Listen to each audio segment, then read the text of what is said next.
고린도전서 1장 26절에서 31절, 26절에서부터 제가 먼저 한번 읽도록 하겠습니다.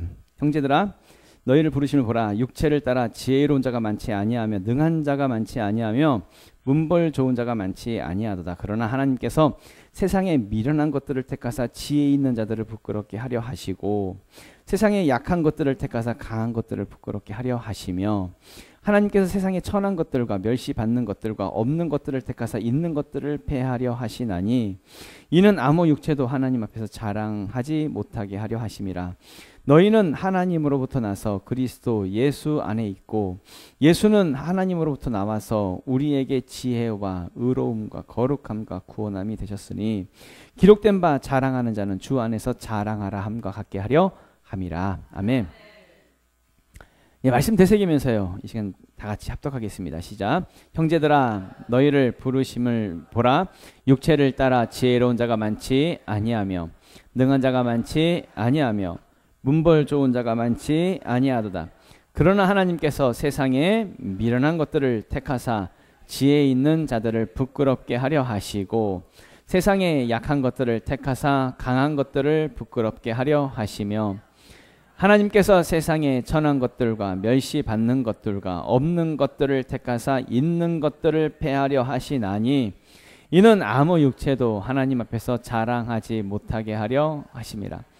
너희는 하나님으로부터 나서 그리스도 예수 안에 있고 예수는 하나님으로부터 나와서 우리에게 지혜와 의로움과 거룩함과 구원함이 되셨으니 기록된 바 자랑하는 자는 주 안에서 자랑하라 함과 같게 하려 함이라. 아멘. 예, 나를 제자로 부르셨다, 나를 제자로 부르셨다라는 제목으로 말씀 나누도록 하겠습니다. 예, 오늘도 옆에 분들하고 축복하면서 인사합니다. 당신은 복의 사람입니다. 당신은 복의 사람입니다. 인사합니다. 예, 당신은 다시 한 번 더, 당신은 큰 추수의 일꾼입니다. 당신은 큰 추수의 일꾼입니다. 하이파이브합니다. 아싸, 기적이 일어납니다. 아싸, 기적이. 또 다른 분하고 아싸, 기적이 일어납니다. 또 다른 분하고 아싸, 기적이 일어납니다. 예, 놀라운 기적이 일어나고 있습니다. 예, 올해 우리는 반드시 이제 큰 추수를 거두게 될 텐데요. 큰 추수 이룰 것입니다. 거두게 될 것입니다. 계속 이렇게 외치기만 한다고 한다면 이건 정신승리죠. 우리는 지금 정신승리만 하자는 게 아닙니다. 만약에 정신승리는 아무것도 안 하면서 외치기만 한다고 한다면 정신승리겠지만 우리는 끊임없이 지금 움직이고 있습니다. 뭔가 해보려고 시도하고 있고 계속적으로 지금 달려가고 있습니다. 이번 주에도 우리는 제주도를 갑니다. 이번 컨퍼런스에 우리 23명이 등록됐고요. 아이들까지 25명 정도 가게 됩니다. 매번 갈 때마다 많은 경비가 들고요. 시간이 또 들고 또 많은 노력과 공이 들어가지요. 그러면서 우리는 매년 제주도를 찾아가고 있습니다. 왜 가는 것일까요? 계속 움직여야 하니까요. 시도해 봐야 하니까요. 기름 부음 때문에 가는 것입니다. 우리의 힘으로 되는 것이 아니니까, 성령으로 되는 것이니까, 그래서 어떻게든지 기름 부음 받아서 해봐야 되니까, 그래서 우리는 계속 달려가고 있지요. 번성의 기름 부으심이 이번 리더 컨퍼런스를 통해서 우리 교회에 또 우리 여기 한 사람 한 사람에게 흘러와서 올해 우리는 큰 추수의 역사를 이룰 수 있기를 원합니다. 이스라엘 백성들이요, 애굽 땅을 나왔어요. 애굽 땅을 나와서 광야로 들어갔을 때에 하나님께서 이스라엘 백성들에게 인구수를 세라고 해요. 계수하라고 해요. 사람의 수를 세라고. 왜 계수하라고 하셨나라고 말씀을 보니까 싸워야 하니까 인구수를 세래요. 민수기서 1장 1절에서 4절 말씀이죠. 이스라엘 자손이 애굽 땅에서 나온 후 둘째 해 둘째 달 첫째 날에 여호와께서 시내 광야 회막에서 모세에게 말씀하여 이르시되 너희는 이스라엘 자손의 모든 회중 각 남자의 수를 그들의 종족과 조상의 가문에 따라 그 명수대로 계수할지니 이스라엘 중 20세 이상으로 싸움에 나갈 만한 모든 자를 너와 아론은 그 진영별로 계수하되 각 지파의 각 조상의 가문의 우두머리 한 사람씩을 너희와 함께 하게 하라. 아멘. 하나님은 사람 수 세래요. 특히 남자들을 이때 당시에는 이스라엘은 이제 남자 수만 셌으니까 남자 수를 세는데 20세 이상으로 싸움에 나갈 만한 사람들을 세래요. 왜 싸움에 나갈 만한 사람들을 세야 했을까라고 할 때에 이겨야 하니까. 가나안 정복은 그냥 이루어지는 것이 아니라 싸움을 통해서 이루어지는 것이니까 싸울 사람들을 계수하라는 거예요. 어떤 사람이 필요하다는 거예요? 싸울 사람. 그러니까 구경만 하고 있는 사람이 아니에요. 20세 이상으로 싸울 수 있는 사람. 그렇다고 한다면 20세 이상이라고 하니까 나이 20세를 말하는 게 아니겠죠. 영적인 의미로 뭐예요? 어린아이 신앙이 아닌 사람. 영적으로 장성한 자, 자라난 사람. 예수님이 우리에게 맡기신 그 일을 할 수 있는 사람. 또 그보다 큰 일도 할 수 있는 사람. 그 사람을 세라는 거예요. 그러니까 교회 안에는 그런 사람들이 있어야 된다. 그런 사람들이 필요하다는 이야기입니다. 세상에는 두 나라가 존재합니다. 하나님의 나라와 마귀의 나라. 또 다른 표현으로 하면 하나님의 나라와 세상 나라. 이 두 나라가 존재합니다. 그리고 우리는 이 두 나라에 대해서 끊임없이 싸우고 있습니다. 두 나라가. 하나님의 나라와 세상 나라가. 그러니까 우리 안에서도 싸우고 있죠. 하나님의 나라와 세상 나라. 이 두 나라가 끊임없이 우리 안에서도 싸우고 있습니다. 교회 안에도 두 종류의 사람이 있습니다. 하나님의 나라 사람과 세상 나라 사람이 있습니다. 그러니까 교회 안에 있으니까 다 하나님의 나라 사람이 아닙니다. 교회 안에도 하나님 나라 사람이 있고 세상 나라 사람이 있지요. 어떤 사람들은 교회를 다닐 뿐이지 자신의 우선순위를 세상 나라에 두고 살아가는 사람들이 있어요. 자신의 가치, 모든 가치가 세상 나라에 두고 살아가는 사람들이 있어요. 그렇다고 한다면 하나님 나라에 속한 자가 아닐 수도 있다는 이야기입니다. 이것을 어떻게 알 수 있냐면 일하는 것을 보면 알아요. 일하는 것. 하나님 나라 사람들은 하나님 나라를 위해서 일을 합니다. 모든 우선순위가 하나님 나라에 있죠. 반대로 세상 나라 사람들은 오로지 세상의 가치, 세상 나라를 위해서 일을 합니다. 쉽게 예를 들면 하나님 나라 사람들은 하나님의 일을, 하나님 나라의 그 일을 위해서 세상 일도 포기할 수 있습니다. 우선순위가 하나님 나라에 있기 때문에. 그런데 세상 나라 사람들은 갈등을 합니다. 갈등을 하고 세상 일을 쉽게 포기하지 않습니다. 그러면서 여러 가지 이유를 대지요. 하나님 나라의 일을 할 수 없는 그 핑계와 이유를 대면서 못하겠다고 합니다.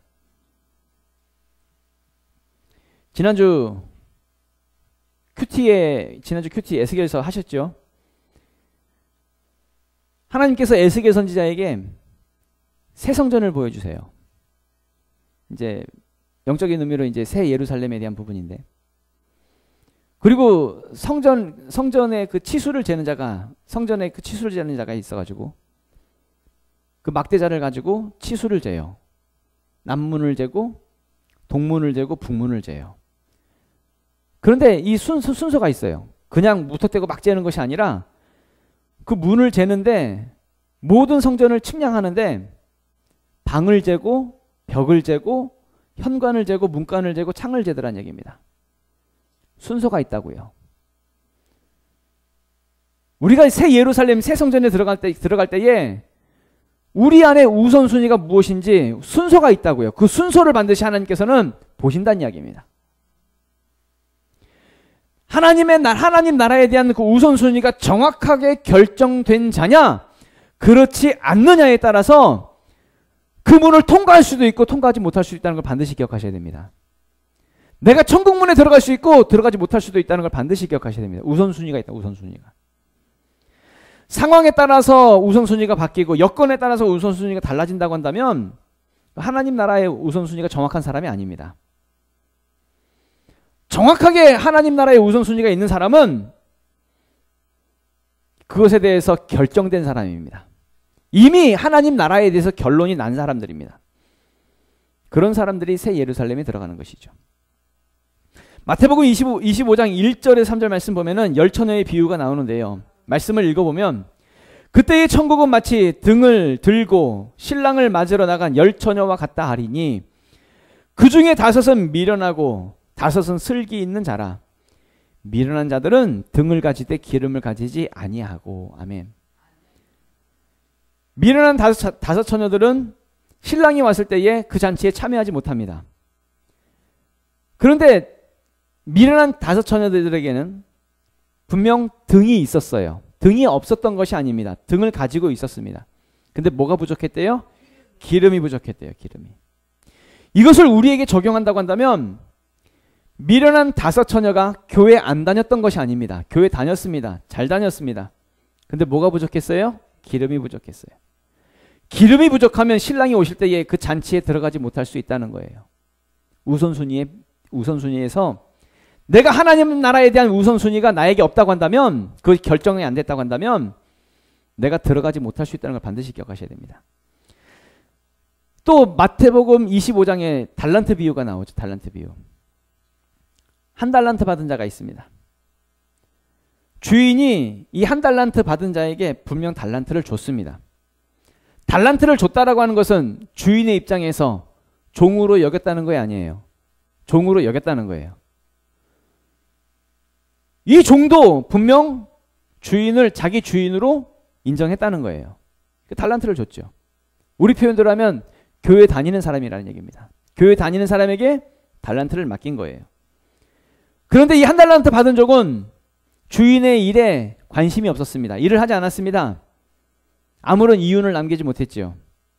나중에 주인이 와서 계산을 합니다. 계산을 하는데 한 달란트 받은 종은 아무것도 일을 하지 않았으니까 아무것도 가지고 온 게 없어요. 그냥 한 달란트 받은 거 그 땅에 묻어두었다가 그대로 가지고 와요. 주인이요 엄하게 꾸짖습니다. 그리고 이 종을 바깥 어두운 데로 내쫓으라고, 거기서 슬피 울며 일을 갈 것이라고 그렇게 말씀하지요.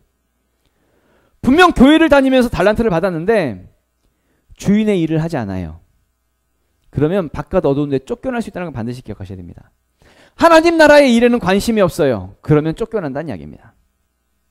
그래서 예수님이 우리에게 말씀하시죠. 먼저 뭘 구하래요? 하나님의 나라와 하나님의 의를 구하라고. 마태복음 6장 33절이죠. 너희는 먼저, 우선순위가 어디에? 먼저 그의 나라와 그의 의를 구하라고. 그리하면 이 모든 것을 너에게 더하시리라. 이렇게 말씀하고 있다는 얘기입니다. 우리는 하나님 나라에 대한 아주 분명한 우선순위가 정확하게 결정되어져 있어야 한다는 이야기입니다. 내 안에 이 믿음의 기준을 세우라는 이야기죠. 믿음의 기준을. 그러니까 이 믿음의 우선순위가 세상의 어떤 가치, 세상 일, 세상의 어떠한 것에 있어서도 이 믿음의 우선순위가 뒤로 밀려나서는 안 된다는 얘기입니다. 하나님의 나라가 뒤로 밀려나서는 안 된다는 얘기. 세상 나라가 앞서고 하나님의 나라가 뒤로 물려나서는 안 된다는 얘기입니다.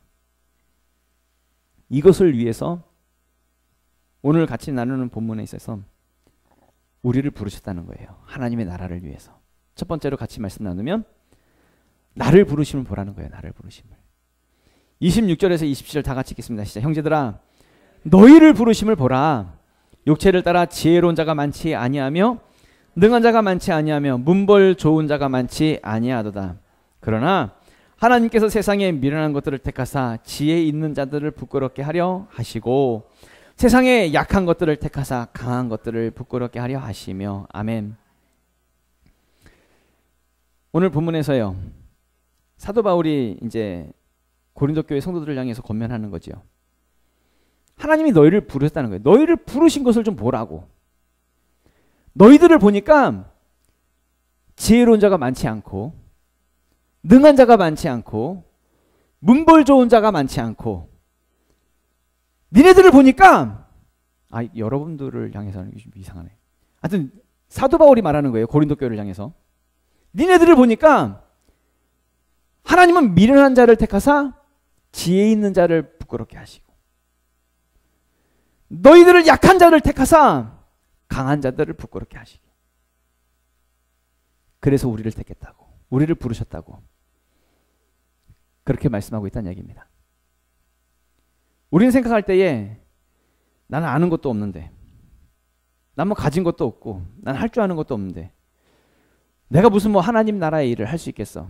그러다 보니까 하나님 나라에 대한 관심도 없고 그냥 세상 일에 관심이 있고 세상 일을 위해서 대부분 많은 사람들이 그렇게 살아가는 거죠. 아마도 고린도 교회에도 그런 성도들이 있었던 것 같아요. 우리와 같은 그런 생각을 하는 사람들이. 사도 바울이 말하는 거예요. 하나님 나라의 일은 세상의 어떤 지혜나 문벌 좋은 것이나 세상의 능력으로 하는 것이 아니라고.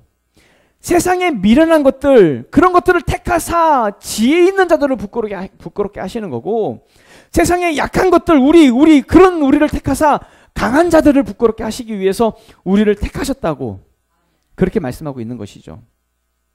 예수님도 제자들을 택하실 때에 가만히 보면 뛰어나고 똑똑한 자들을 택하신 것이 아니었습니다. 예수님의 제자들을 보면 정말 미련한 자들을 택하셨고 약한 자들을 택하셨습니다. 우리 기준으로 봐도 별 볼 일 없는 사람들, 세상에서 소외된 자들, 다 직업이 어부, 세리, 열심당원, 석수쟁이 뭐 그런 거였잖아요. 문벌도 없고 세상에 내세울 것도 없고 자랑할 것도 없는 그런 사람들, 그런 사람들을 예수님이 택하셨더라고요. 만약에 말입니다, 예수님이 제자를 택하실 때에 학력을 보면서 훌륭한 율법학자, 아니면 서기관, 바리새인들, 제사장들 이런 사람들을 선택했다고 한다면 아마 예수님의 사역은 훨씬 더 수월했을지도 모르겠습니다. 예수님이 좀 편하게 사역했을지도 모르겠습니다. 어쩌면 십자가에 죽지 않을 수도 있었을지 모르겠습니다. 그런데 예수님은 세상의 지혜로운 자, 강한 자들을 선택하신 것이 아니라 미련하고 약한 자들을 택하셨다는 이야기입니다. 그런 사람들이 누구냐 하면 마가복음 3장 13절에 보니까 또 산에 오르사 자기가 원하는 자들을 부르시니 나온지라. 예수님이 제자들을 선택하실 때의 기준이 뭐였어요? 자기가 원하는 자들을 선택했다는 거예요. 이거 굉장히 중요한 부분입니다. 예수님이 제자를 부르실 때에 지혜롭냐, 미련하냐, 아니면 뭐 강하냐, 약하냐 이런 기준이 아니었다는 얘기입니다. 그냥 예수님은 자기가 원하는 자들을 부르셨습니다. 진짜 중요한 게 뭐냐면 진짜 하나님이 나를 부르신다라고 할 때에 내 자격이 문제가 아니라는, 내가 어떤 자격을 갖췄느냐 이게 아니란 얘기입니다. 내가 어떤 사람이냐가 아니라 예수님이 나를 부르셨느냐 아니냐 이게 중요하다는 얘기예요. 이게. 예수님이 부르신 제자들은 예수님이 원하는 자들을 부르셔서 예수님이 원하는 자들이 성령 받고 권능 받으니까 복음으로 세상을 변화시키고 강력한 하나님의 나라를 이루는 그런 제자들이 되더란 이야기입니다. 중요한 것은 내가 얼마나 잘났냐, 내가 얼마나 가졌냐, 내가 얼마나 지혜롭고 똑똑하냐 이게 아니라 내가 하나님이 원하는 자냐, 하나님이 날 부르셨냐, 이게 굉장히 중요한 부분이란 이야기죠. 이것을 알면, 이것을 깨달으면 하나님의 나라를 위해서 일해요. 하나님이 날 부르셨다고 하는 것, 이것을 진짜 깨달으면 그 부르신 자의 목적대로 살아가는 것입니다. 이 부르심을 모르니까 자꾸 우리는 뭔가 자격을 갖추려고 하고 똑똑해지려고 하고 많이 가지려고 하고 그런 기준으로만 삼으려고 하는 것이지. 진짜 중요한 건 뭐예요? 내가 하나님이 원하는 자냐, 날 부르셨느냐, 이게 정말 중요한 것인데 이 기준을 가질 줄 알아야 된다는 얘기입니다. 두 번째로 육체가 아닌 사역으로 우리를 부르셨다는, 사역으로. 27절에서 29절 다 같이 읽도록 하겠습니다. 시작. 그러나 하나님께서 세상의 미련한 것들을 택하사 지혜 있는 자들을 부끄럽게 하려 하시고 세상의 약한 것들을 택하사 강한 것들을 부끄럽게 하려 하시며 하나님께서 세상의 천한 것들과 멸시받는 것들과 없는 것들을 택하사 있는 것들을 폐하려 하시나니 이는 아무 육체도 하나님 앞에서 자랑하지 못하게 하려 하십니다. 아멘. 하나님의 부르심은 우리로 하여금 자기 육체대로 살라고, 너희 뭐 세상 가치대로 잘 먹고 잘 살라고, 그것을 위해서 우리를 부르신 것이 아니지요. 하나님의 나라를 위해 살라고, 하나님의 뜻을 이루라고, 그렇게 우리를 부르셨다는 얘기입니다. 예수님이 제자를 부르실 때 방금 나눈 부분이지만 자기가 원하는 자들을 부르셨습니다. 예수님이 자기가 원하는 자들을 부르셨다고 할 때에 예수님이 원하는 자들을 부르셨으니까 뭐 제자들이 무조건 뭐 능력이 나타나고 뭐 역사를 일으키고 그랬던 것은 아니지요. 예수님의 제자들도요, 예수님을 3년 반 동안 쫓아다녔거든요. 근데 예수님 쫓아다니면서 예수님 말씀도 듣고 예수님이 하셨던 기적도 다 보고 다 봤는데 온통 이 제자들이 변화가 되질 않는 거예요. 자기 육체에 대한 가치관을 버리지 못하고요. 분명 예수님 쫓아다니면서 예수님을 주님이라고 불렀어요. 주님, 주님 이러면서 주님이라고 불렀는데 실제로 자기 안에 주인이 바뀌질 않았어요. 제자들이 예수님을 따랐지만 자기 안에 주인을 바꾸지 못하고 3년 반 동안 쫓아다녔습니다. 그러다 보니까 제자들이 예수님이 죽기 전까지도 제자들은 누가 더 높으냐 서로 누가 더 높으냐 이것 가지고 싸웠고요. 하나님의 일은 생각하지 않고 사람의 일만 생각한다고 예수님한테 꾸지람도 들었고요. 예수님이 십자가에 달려 죽으실 때에는 제자들이 다 도망갔고요. 베드로는 예수님 모른다고 3번이나 부인하고요. 그러니까 자기 안에 주인이 바뀌질 않은 거예요. 바뀌지 않은 채로 예수님은 따라다닌 거예요. 그런데요, 이 제자들이 성령을 받습니다. 예수님이 승천하시고 불과 열흘 정도 지난 다음에 이 제자들이 성령을 받고 나서 진짜 예수님이 원하는 자들이 돼요. 제자들이 바뀌니까 세상 사람들이 제자들을 보면서 깜짝 놀랍니다. 그 내용이 사도행전 2장 6절에서 7절 말씀이죠. 이 소리가 나매 큰 무리가 모여 각각 자기의 방언으로 제자들이 말하는 것을 듣고 소동하여 다 놀라 신기하게 여겨 이르되 보라, 이 말하는 사람들이 다 갈릴리 사람이 아니냐 이렇게 말을 해요. 지금 예수님의 제자들과 마가다락방에서 120명의 성도들이 모여가지고 기도를 하죠. 기도를 하면 성령이 충만하게 임합니다. 성령이 임하니까 방언도 하고요. 막 불같이 바람같이 막 성령의 역사가 나타나는 것이죠. 그 모습을 세상 사람들이 봐요. 보면서 뭐라 그래요? 막 신기하게 여기면서 이 사람들 갈릴리 사람들 아니냐 이렇게 말하는 거예요.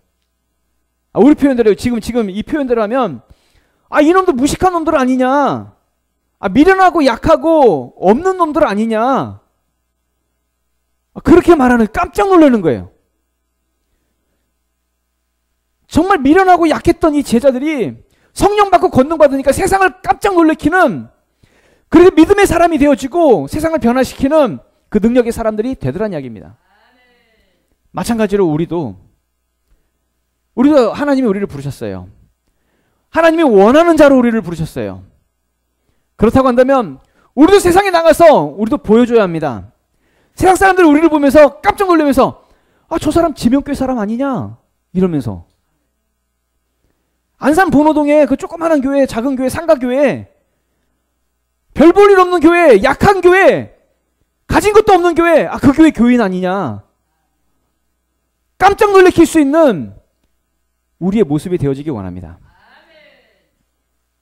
우리가 세상에서 우리를 볼 때는 미련하고 약하고 가진 것 없지만 하나님이 우리를 택하셨습니다. 우리를 택하사 세상에 지혜 있는 자들, 강한 자들, 있는 자들, 그놈들을, 그 사람들을 부끄럽게 하시기 위해서 우리를 부르셨다는 이야기입니다. 그렇게 우리는 하나님이 원하는 자들이 우리가 되어질 수 있기를 부탁을 드립니다. 세 번째로는 그래서 부르심이 자랑이라는 거예요. 이것이 자랑이라고. 30절에서 31절 다 같이 읽도록 하겠습니다. 시작. 너희는 하나님으로서 나서 그리스도 예수 안에 있고 예수는 하나님으로서 나와서 우리에게 지혜와 의로움과 거룩함과 구원함이 되셨으니 기록된 바 자랑하는 자는 주 안에서 자랑하람과 같게 하려 함이라. 아멘. 하나님은 자기가 원하는 자들을 부르셨습니다. 우리를 말이죠. 우리를 마지막 시대에 믿는 자로 우리를 부르셨고, 일을 하는 자로 우리를 부르셨고, 주의 거룩한 신부로, 무엇보다 우리를 제자로 우리를 부르셨다는 걸 반드시 믿을 수 있기를 부탁을 드립니다. 그렇다는 것은, 우리를 제자로 부르셨다고 하는 것은, 우리의 자랑은 이 세상 가치가 아니고 세상의 학벌도 아니고 세상에서 잘 먹고 잘 사는 것이 우리의 자랑이 아니라 하나님 안에서 내가 부르심을 받은 것, 이것이 우리의 자랑이 될 수 있기를 부탁을 드립니다. 아무나 부르신 것이 아닙니다.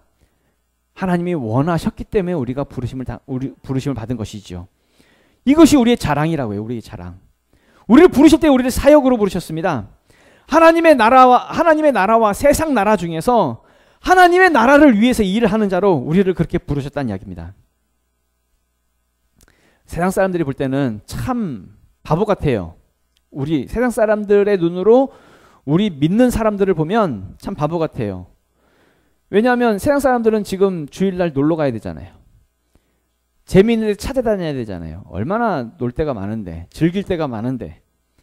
근데 우리 믿는 사람들은 교회에 앉아서 지금 예배 드리고 있어요. 세상 사람들이 볼 땐 참 미련하기 짝이 없습니다. 또 어떤 사람들은 예배 드리다가 울어요. 기도하면서 눈물도 짜고요. 그거 보면요, 정말 세상 사람들 볼 때는 답답합니다. 미련하기 짝이 없고요. 또 어떤 사람들은 헌금도 합니다. 바보 같은 모습으로 보이지요. 전도도 하고요. 또 목사님이 앞에서 전도하라고 막 혼내키기도 하고요. 또 혼내키는 소리 또 들으면서 또 눈물 짭니다. 세상 사람들 볼 때는요, 미련하기 짝이가 없습니다. 그런데요, 고린도전서 1장 18절 말씀 보면은 십자가의 도가 멸망하는 자들에게는 미련한 것이요, 구원받는 우리에게는 이게 뭐래요? 하나님의 능력이라. 이렇게 말씀하고 있다는 얘기입니다. 멸망하는 자들이니까 그거 미련하게 보는 거지. 우리에게는 이것이 기적을 일으키는 하나님의 능력이라고. 십자가의 도가, 이 복음이, 이 능력이 그렇게 하나님이 우리를 부르셨다고 하는 것을 반드시 믿을 수 있기를 부탁을 드립니다. 그러니까 우리는 세상 나라, 세상같이 세상의 지혜를 부러워하면서 살아가는 것이 아니라 하나님의 나라, 하나님의 뜻을 위해서 내가 그렇게 부르심을 받은 것에 대해서 기뻐하고 자랑하면서 살아갈 수 있는 우리가 되어지기 원합니다. 부르심이 자랑이라고요. 하나님이 원하셔서 나를 부르셨다고 하는 거, 이것이 자랑이라고요. 그게 여러분 지명교회 성도인 것이 여러분 자랑일 수 있길 원합니다. 예레미야서 9장 24절 보면 이런 말씀도 있죠. 자랑하는 자는 이것으로 자랑할지니 곧 명철하여 나를 아는 것과 나 여호와는 사랑과 정의와 공의를 땅에 행하는 자인 줄 깨닫는 것이라. 나는 이 일을 기뻐하노라 여호와의 말씀이니라. 아멘. 다른 것 자랑하지 말고 내가 부르심 받은 거 자랑하고 내가 제자로서 하나님께 쓰임받는 거 자랑하고 하나님의 나라를 위해서 일하는 것, 그렇게 부르심을 위해서 살아갈 수 있는, 자랑할 수 있는 우리 모두가 되시길 예수 이름으로 축원합니다. 다 같이 일어나셔서 기도하도록 하겠습니다.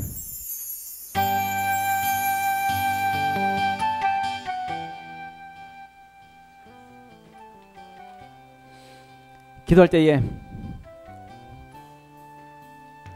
그렇습니다. 우리는 세상의 기준으로 봤을 때 우리는 연약합니다. 미련하기도 하고요. 세상의 기준으로 봤을 때 우리는 가진 것도 없습니다.